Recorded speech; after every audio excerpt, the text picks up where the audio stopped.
할렐루야, 아멘. 오늘은 자녀가 되는 은혜입니다. 하나님이 저와 여러분을 하나님의 자녀 삼아 주신 줄 믿으시기 바랍니다. 여러분은 하나님의 아들이고 딸이고 아들이 되셨어요. 여러분의 신분이 바뀌었다는 얘기죠. 우리가 신분이 바뀌었는데 옛날 신분으로 살면은 그 신분을 바꿔주신 분은 참 슬플 겁니다.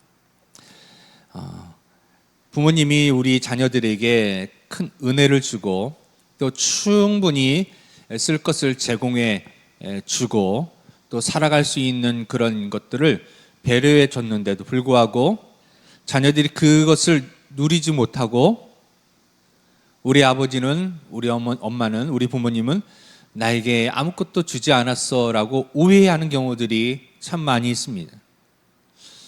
누군가 그러지요. 너도 부모가 돼봐라. 너도 부모가 돼봐라. 부모가 돼보면 어릴 적에 그렇게 엄마 아빠가 불만이었고 불평이었고 엄마 아빠에 대한 그런 이렇게 채워지지 않는 그런 것들, 왜 그럴까 했던 부분들이 이해가 되어지고 그것이 나를 향한 헌신과 희생과 사랑이었구나라는 것을 우리가 깨닫게 되어집니다. 부모가 되어지면. 그래서 여러분, 정말 하나님의 은혜를 경험하고 싶다면 여러분이 영적인 자녀를 낳아 보셔야 됩니다. 영적인 자녀를 낳아보기 전에는 내가 무슨 하나님 은혜를 받았을까? 하나님 나에게 무슨 큰 축복을 주셨을까? 과연 하나님이 나를 지금도 보고 계시고 기억하시고 내 이름을 아실까? 그렇게 의심하다가도 내가 영적인 자녀를 낳고 그 자녀를 위해서, 영적인 자녀를 위하여서 한 영혼을 위하여서 기도하고 한 영혼을 위하여서 희생하고 마치 부모가 자녀들을 위하여서 일터에서 일하고 땀 흘리며 자신은 못 입고 못 먹어도 자녀들을 먹이고 좋은 것으로 채워주려고 하는 것처럼 여러분이 영적인 자녀들을 전도하고 그들을 양육하면서 기도하며 그들이 건강한 하나님의 자녀로 그 믿음이 성장할 수 있도록 도와주고 또 여러분이 그러기 위해서는 여러분이 먼저 본이 보여야 되겠죠.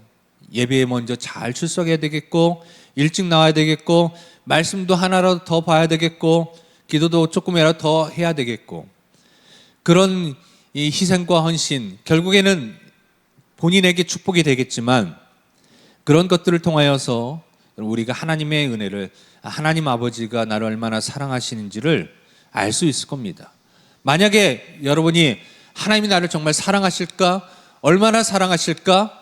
라고 하는 의문과 거기에 대한 의구심이 있고 안개 낀 것처럼 믿음이 희미해졌다라면 여러분 그것을 돌파할 수 있는, 극복할 수 있는 가장 좋은 방법은 여러분이 영혼을 낳는 것입니다. 전도하는 것입니다.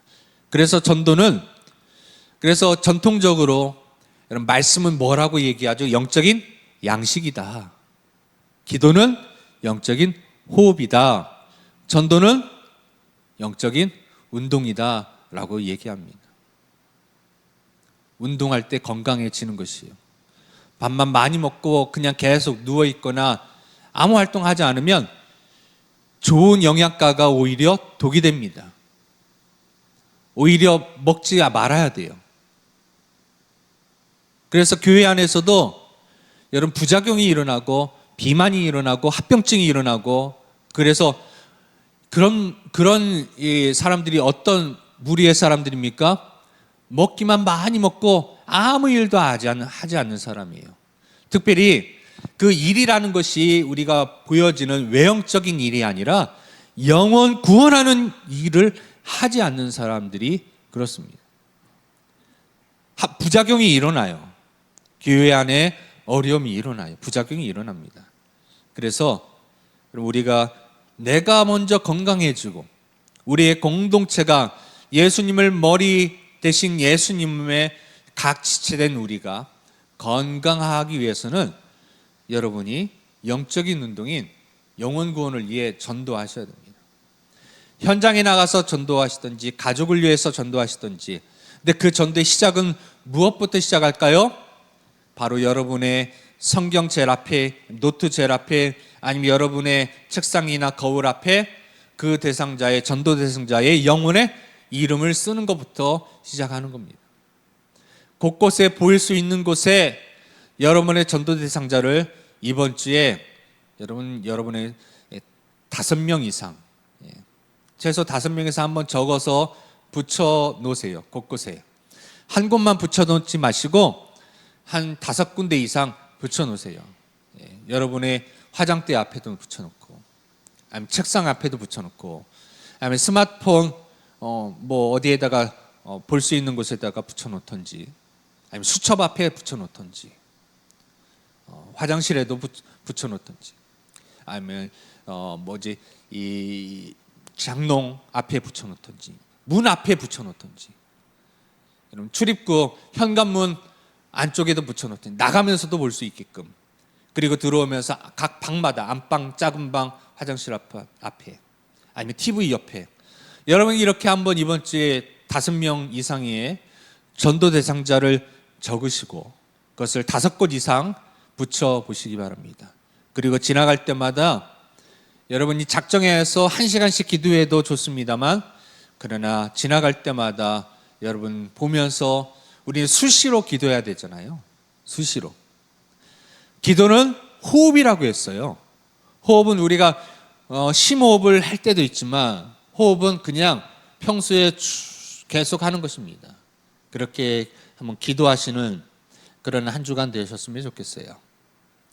자, 우리가 이렇게 하나님의 자녀가 되었고, 이제 하나님은 우리 자녀들에게 은혜와 축복을 주십니다. 가장 큰 은혜와 축복은 뭡니까? 생명입니다. 영원한 생명, 천국의 소망입니다. 그래서 죽음이 결코 두렵지 않습니다. 대체적으로 예수 믿는, 천국의 소망이 있고 확신이 있는 분들은 마지막 임종의 시간에 얼굴이 평안합니다. 그리고 종종 어떤 분들은 천군 천사가 자신을 예수님께로, 하늘로 인도하기 위해서 그 천군 천사가 보인다라고 말씀하시면서 눈을 감는 분도 계셔요. 그런데 예수 믿지 않는 그런 분들 중에, 영적인 두려움이 있는 그런 분들, 천국과 지옥이 예수님이 없다, 하나님이 없다라고 그렇게 부정하는 사람인데도 불구하고 마지막 임종의 순간에 검은 사자가, 우리나라 어떤 문화 정서상으로는 그런 저승사자 같은 존재가 나를 데리고 온다고 벌벌 떨면서 두려워하면서 공포에 찌들어서 마지막에 눈을 감는 그런 분들도 계십니다. 여러분, 다르지만 결국에는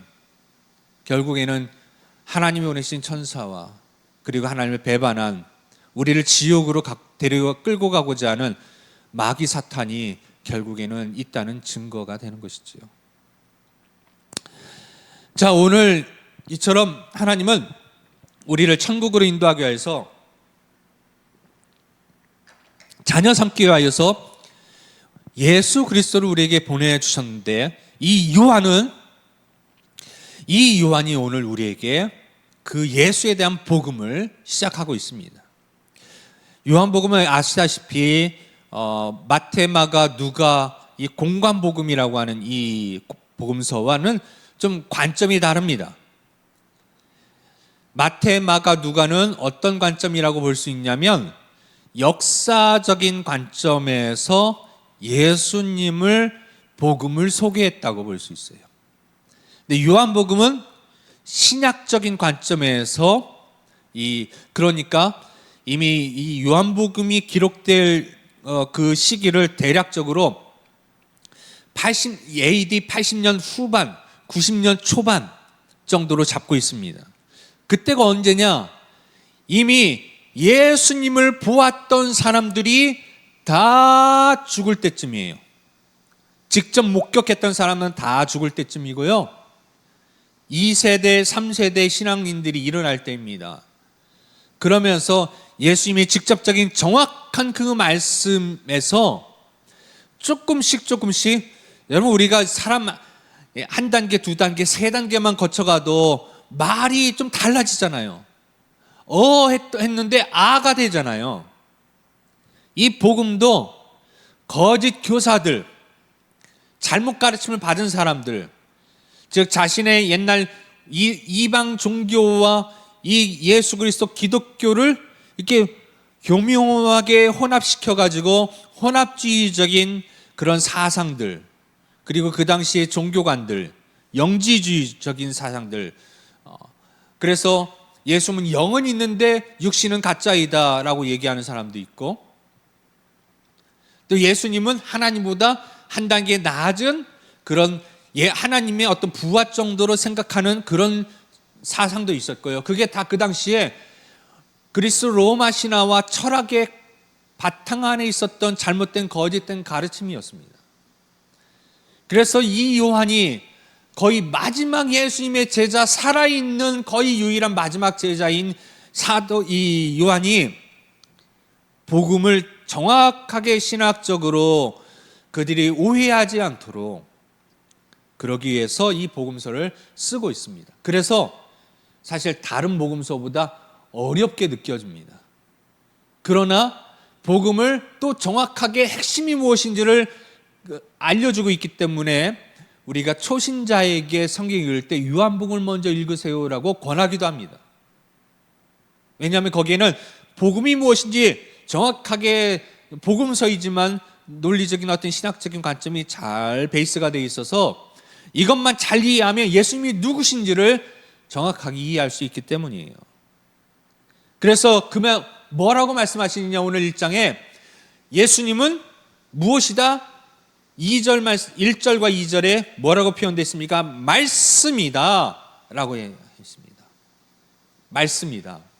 근데 이 말씀이 언제 있었어요? 태초부터 있었던 말씀이다. 여러분, 예수님이 이 땅에 오신 것은 2000년 전입니다만 예수님은 원래 언제부터 계셨습니까?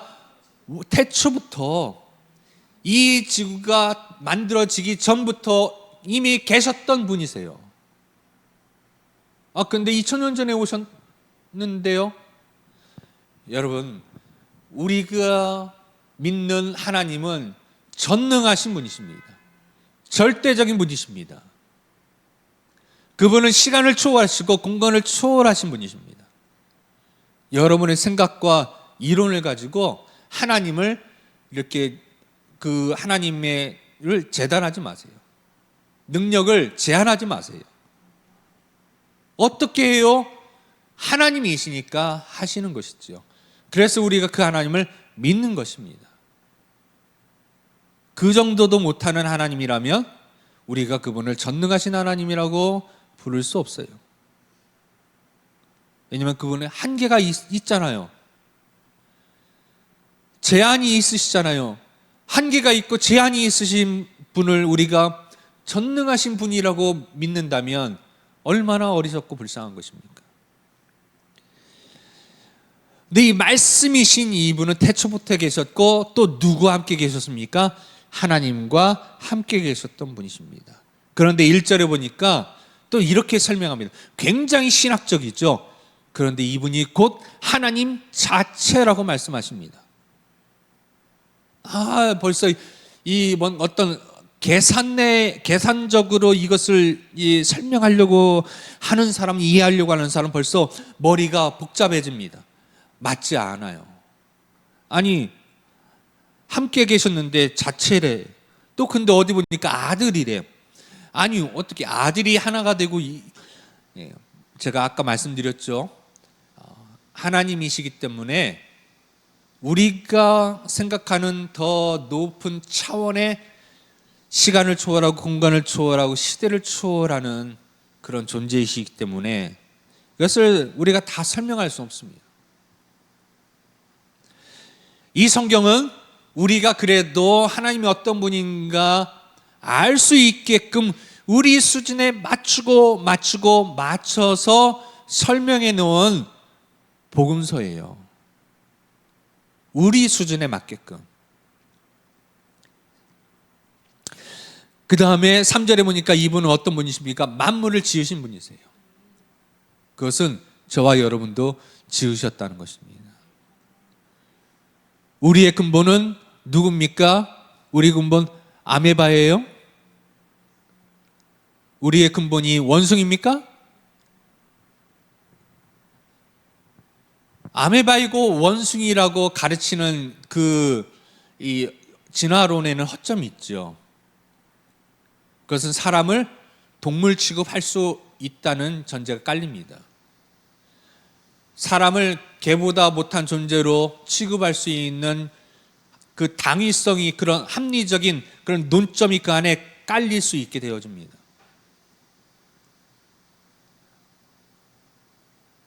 사람의 계급을 나눌 수 있는 그런 사상적인 바탕이 거기서 나오는 것이에요. 성경은 만물이 하나님께로 지음받은 존귀한 자, 하나님의 최고의 작품, 만물의 영장이라고 온 땅을 말씀으로 하나님 뜻대로 다스리도록, 생육하고 번성하도록 지음받은 가장 하나님의 형상을 닮은 유일한 존재라고 말씀하십니다. 그러므로 여러분,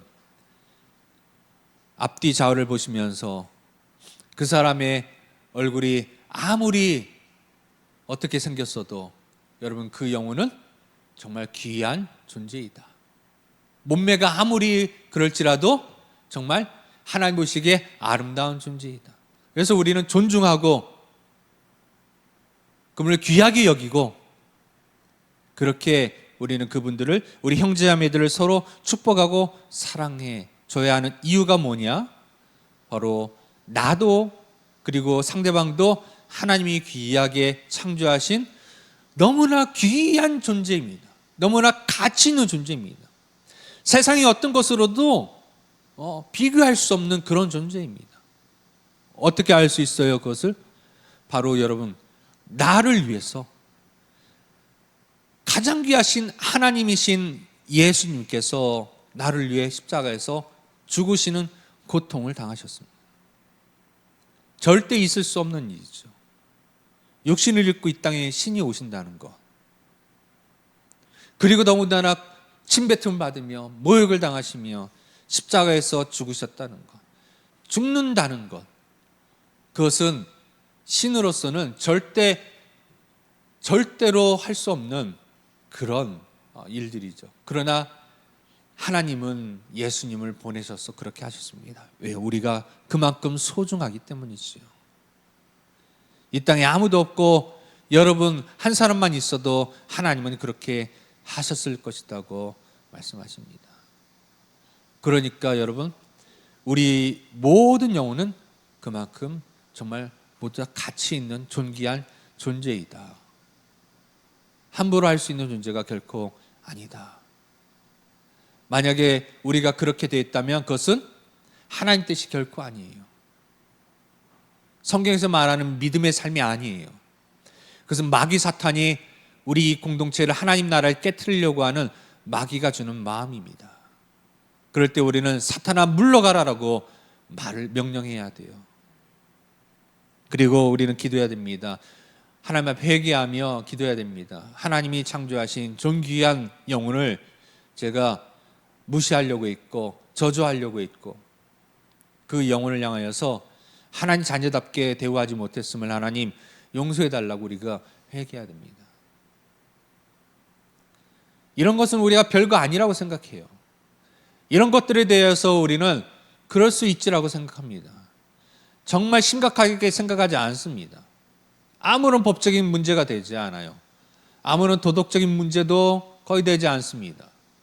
그리고 그것을 가지고 괴로워할 때 사람들은 뭘 그런 걸 가지고 괴로워하냐고, 사람들은 우리를 오히려 연약한 자, 마음이 너무나 여린 자로 여기면서 그렇게 우리를 오히려 무시할 때도 있습니다.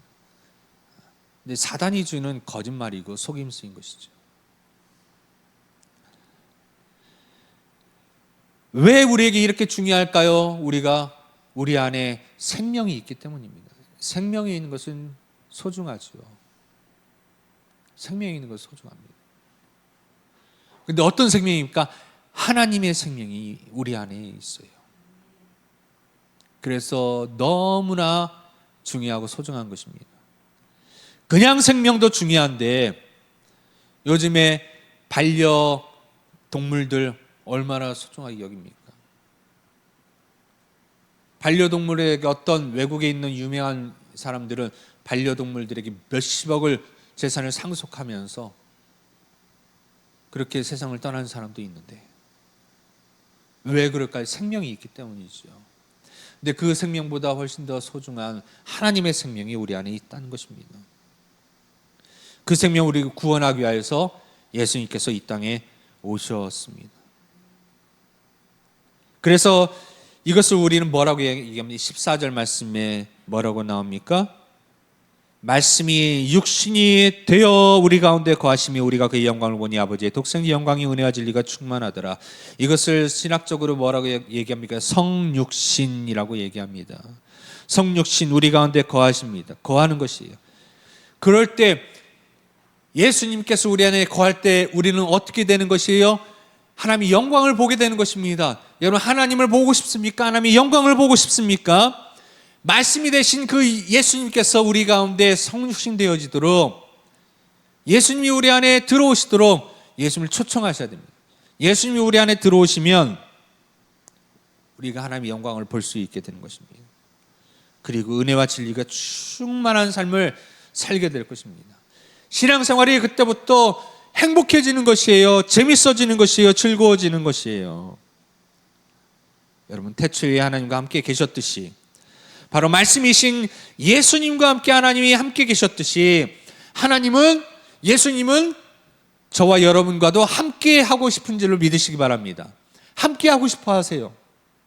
여러분 제발 하나님을 멀리 떠나보내지 마세요. 예수님을 멀리 보내지 마세요.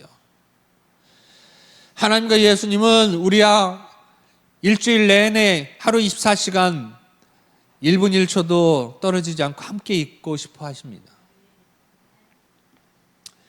그러나 우리 육신의 연약함 때문에 잊고 다른 일에 집중하다 보면 잃어버릴 때가 많이 있습니다. 그래서 우리는 의도적으로 계속 지속적으로 하나님을 우리는 찾아야 됩니다. 은혜를 성령께 우리는 구해야 됩니다. 성령님, 제가 수시로 언제든지 주님을 찾는, 주님 앞에 나아가는 하나님의 자녀가 되도록 나를 붙들어 달라고 기도하셔야 됩니다. 여러분 저절로 되는 게 있습니까? 여러분 가만히 있으면 믿음이 좋아질까요? 여러분 믿음이 좋아지고 싶습니까? 아니면 믿음이 점점 쇠퇴하고 싶습니까? 하나님과 동행하는 삶을 살고 싶습니까? 하나님과 그냥 따로 사는 삶을 살고 싶습니까? 요즘 워낙 1인 가구가 많아가지고 부모와도 떨어져 지내는 혼자서 지내는 삶이 많다 보니까 하나님과도 따로 독립해서 영적인 나라에서도 1인 가구처럼 살려고 하는 사람들이 있어요.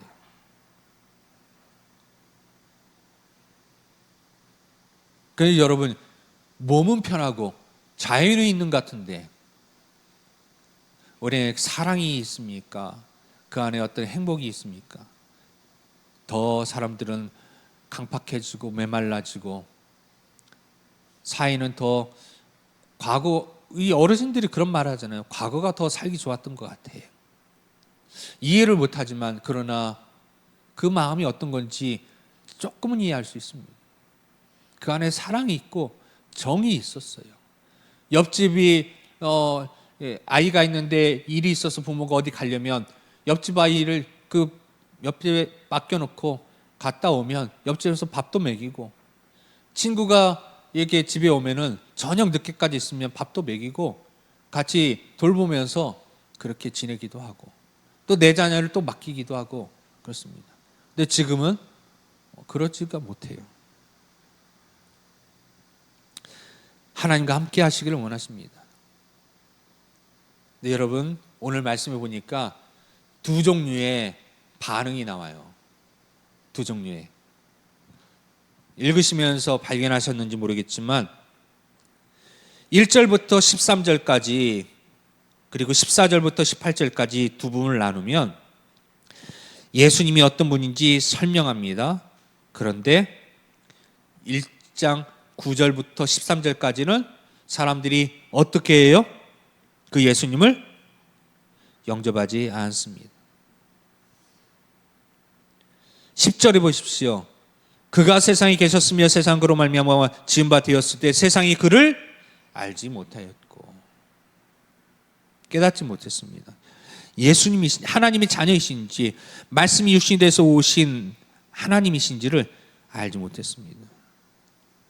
우리에게 자녀가 되는 권세를 주셨지만 그들은 그것을 알지 못했습니다. 그런데 14절부터 18절까지 보시면 또 예수님에 대해서 설명합니다. 그런데 16절과 18절에는 그 다음은 어떻게 합니까? 우리가 다 그의 충만한 데서 받으니 은혜 위에 은혜더라. 이때는 그 예수님을 은혜로 받아들입니다. 이것을 다시 한번 좀 더 정리하면 1절부터 5절까지 예수님에 대해서 방금 제가 설명했던 거 설명해 주고 있어요. 뭐가 나옵니까? 1절부터 5절까지 예수님에 대한 설명이 말씀이시다, 하나님과 함께 계셨다, 태초에 계셨다, 생명이다, 빛이다, 이렇게 예수님을 쭉 설명합니다. 또 16절부터 18절까지 보시면 우리에게 은혜를 주시는 분이시다, 진리가 되신다, 본체이시다, 독생하신 하나님이시다 설명합니다. 그리고 1장 6절부터 8절까지 세례 요한의 증언이 나오죠. 세례 요한이 예수님에 대해서 또 설명을 합니다. 그분은 빛이시다. 또 15절에 보니까 나보다 먼저 계신 분이시다. 여기서도 여러분 세례 요한이 먼저 태어났어요? 예수님이 먼저 태어났어요? 육신적으로? 세례 요한이 먼저 6개월 정도 먼저 태어났다고 얘기합니다. 호적상으로는요, 세례 요한이 6개월 먼저 예수님보다 태어났어요. 그런데 세례 요한은 분명히 얘기합니다. 이분은 나보다 먼저 계셨던 분이다라고 얘기하고 있습니다. 그리고 1장 9절에서 11절, 이 예수님은 세상을 비추는 참 빛이시다. 또 14절에 이 예수님은 우리 안에 거하는 예수님이시다, 이렇게 얘기하세요. 그러면서 점점 핵심을 향하여 가고 있죠. 이런 히브리적인 유대인적인 사고방식, 글쓰기 방식을 뭐라고 얘기했어요? 카이아즘이다 라고 얘기했어요. 1장 1절부터 18절까지 말씀 보니까 이 구조가 보여요. 그래서 핵심이 뭡니까? 중심, 가운데 있는 거. 1장 12절에서 13절까지 말씀인데 함께 읽어보도록 합시다. 1장 12절 13절 다 같이 읽어봅시다. 시작. 영접하는 자 곧 그 이름을 믿는 자들에게는 하나님의 자녀가 되는 권세를 주셨으니 이는 혈통으로나 육정으로나 사람의 뜻으로 나지 아니하고 오직 하나님께로부터 난 자들이니라. 아멘. 이게 핵심이에요. 영접하는 자, 영접하십시오. 영접해야 됩니다. 누구를요? 말씀으로 오신 하나님과 함께 계셨던, 태초에 계셨던 빛이신 생명이신 예수님을 영접하는 자, 그 이름을 믿는 자. 여러분이 예수님을 영접하셨습니까? 예수님 그 이름을 믿으십니까? 그 사람에게 뭐가 되는 권세를 주신다고요? 하나님의 자녀가 되는 권세를 주신다라고 하셨습니다. 자녀가 되셔야 됩니다. 그래야 우리가 다 누릴 수 있는 것이에요. 그리고 여러분 자녀가 되셨음을 믿는다면 누리십시오. 하나님께 구하십시오. 자녀들처럼 구하십시오. 여러분도 어릴 적에 부모에게 그냥 뻔뻔하게 돈 줘, 사줘 여기 요구하지 않았습니까? 엄마 아빠 죄송한데요, 제가 나중에 갚을 테니까 이거 사주시면 감사하겠어요. 몇 개월 할부로 드리면 될까요? 이러지 않았잖아요. 그냥 아무것도 안 하면서 먹고 살고 집에 얹혀 살면서 밥값 하나도 안 내고 월세 하나도 안 내면서 또 더 사달래요. 옷도 사달래요. 장난감도 사달래요. 우리 성인이는 샤프 펜슬을 5개 사달래요. 펜 속에, 그 필통 속에 샤프 펜슬이 한 4개인가 3개인가 있는 것 같은데, 화요일 날 같이 가기로 했어요. 사달래요. 쓰고 싶은 게 있대요. 저는 절대 그렇게 안 합니다. 만약에 저라면, 제가 쓴다면 절대 저는 안 삽니다. 그러나 아들이니까 사러 가는 거예요. 예. 저는 있는 거 고장 날 때까지, 그래서 제 박스 안에는 1990년에 쓰던 샤프 펜슬이 아직도 있습니다. 샤프 펜슬이 아직도 있어요. 물론 많이 쓰지는 않아요. 그냥 보관만 해놓고 있어요. 그러나 사달라고 했을 때 좋아요. 왜냐? 아들과 함께 같이 갈 수 있는 그런 시간이 있잖아요. 함께 한다는 그런 함께 한다는 그런 기쁨이 있잖아요. 그게 있으니까 가는 것이, 나는 그것 때문에 가는 게 아니에요. 아들은 그것 때문에 가지만 저는 아들과 함께 시간을 같이 보내려고 가는 것이고, 그것을 사주기로 결정하는 것이지요. 여러분, 우리는 그냥 달라고, 하나님 이것도 주세요, 저것도 주세요, 집도 주세요, 직장도 주세요, 배우자도 주세요, 건강도 주세요, 달라고 하지만 할 때 하나님이 주십니다. 왜요? 여러분, 그거 할 때 여러분 하나님께 뭐 합니까? 기도하시잖아요. 기도는 뭐예요? 하나님과의 만남이고 교제이잖아요. 하나님과 함께 하는 거잖아요. 하나님 그 시간이 좋으신 거예요. 하나님 그 시간이 즐거우신 거예요. 비록 그거 뭐 집 달라고 하고 차 달라고 하고 뭐 달라고 하는 것 때문에 비록 나에게 와서 나에게 말을 걸지만 하나님은 그게 좋으신 거예요. 그러다 보면 여러분, 처음에는 어릴 적에는 달라고만 하다가 사달라고만 하다가 성장하면 자신의 속 얘기를 하지요. 미래에 대한 고민을 얘기하지요. 엄마 아빠는 어땠어? 이럴 때 어떻게 하면 좋겠어? 그러면서 정말 어떤 인격적인 교제가 이루어지기 시작합니다.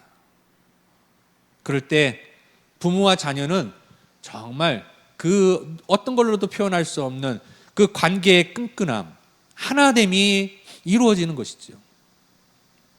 하나님도 그것을 원하시는 것이에요. 여러분, 무엇이든지 하나님 앞에 나오셔서 하나님께 말씀하십시오. 그러면서 여러분이 성장해 나갈 때에 여러분의 속마음을 아무에게도, 옆에 있는 누구에게도 말할 수 없는 나만의 비밀과 아픔과 힘듦과, 그리고 어디로 갈지 몰라 방황하는 나의 인생을 하나님 앞에 쏟아 놓을 겁니다. 그때 하나님 빛이 되시는, 여러분, 빛은 여러 가지 기능이 있지만 빛은 어둠을 밝힙니다. 빛은 어둠을 밝히고 우리가 안전하게 갈 길을 보여줍니다. 빛은 적들을 물리칩니다. 여러분, 그 빛이 나를 향해 쏘는 게 아니잖아요. 여러분, 이 빛은 나와 함께 계시는 예수님이 내 앞길을 비추는 거예요. 그럼 그 빛이 강할수록 저 앞에 있는 나의 적들은 어때요? 눈이 부셔서 아무것도 하지 못해요. 얼마 전에 어떤 영상을 봤는데, 서로 싸우려고 갔었는데, 문을 열고 적이 딱 들어올 때 앞에서 뭐 했습니까? 앞에서 불을 쫙 비췄어요. 이런 검사실이나 조사실 갈 때 영화 보면은, 저는 한 번도 안 가봐서 몰라요, 실제는. 그런데 드라마나 영화 보면은 조사할 때 어때요? 조명을 범죄자한테 비춰요. 이 범죄자가 검사를 못 보게 해요. 그건 못 봅니다. 검사의 표정을 볼 수가 없어요. 빛은 이처럼 우리 앞길을 비춰주고 어둠을 물리치면서 동시에 적들을 묶어버리는 것이지요. 예수는 우리의 빛이십니다. 우리의 길을 인도하시고 우리를 대적하는 적들을 꼼짝 못하게 우리를 보호하시는 분이세요. 여러분, 내가 가지고 있는 라이터불, 성냥불 그거 안 됩니다. 예수님의 빛, 저 태양보다도 더 밝은 빛, 온 세상을, 태양은 지구 반대편은 어두워요. 그러나 온 세상을 비치시는, 밝히 온 세상을 비춰주시는 빛 대신 그 주님을, 우리가 그 주님과 동행할 때 영접하는 자, 그 이름을 믿는 자들에게는 하나님의 자녀가 되는 권세를 주셨으니, 여러분, 그 권세가 우리에게 있는 것입니다. 이 한 주간도 여러분, 아까 말씀드렸던 5명 이름 적기, 5군데 붙이기, 그것부터 하나님 아버지의 마음을 알아가면서 우리가 진짜 하나님의 자녀로 이렇게 하나님과 하나가 되어지는 그런 귀한 자녀, 하나님을 또 그러므로 기쁘게 해드리는, 하나님 마음이 흡족한, 기뻐하시는 그런 자녀가 되시는 한 주간 되시기를 주님의 이름으로 축복합니다.